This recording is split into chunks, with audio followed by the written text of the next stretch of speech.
Welcome to Microsoft Excel Advanced Tips and Tricks. You will learn on how to convert date in the text format to long date and short date format.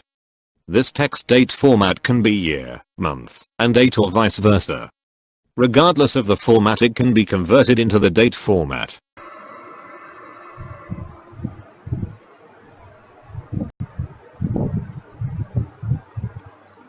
To convert this text, date formula is used, which takes input as year, month, and date. We use strings formula to divide the text into left range, mid range and right range, and is used within date formula. So we have year in left range, and the length is 4 characters. Month, a pair in the mid range, on the 5th character, and the length is 2 characters.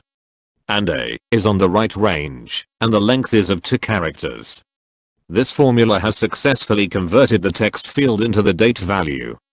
So now it is just the format, which can be any format, or predefined, long date and short date.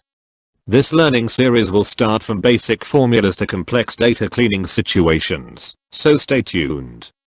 Please subscribe our channel to stay tuned to learn from formulas, from basic understanding to complex, practical solutions.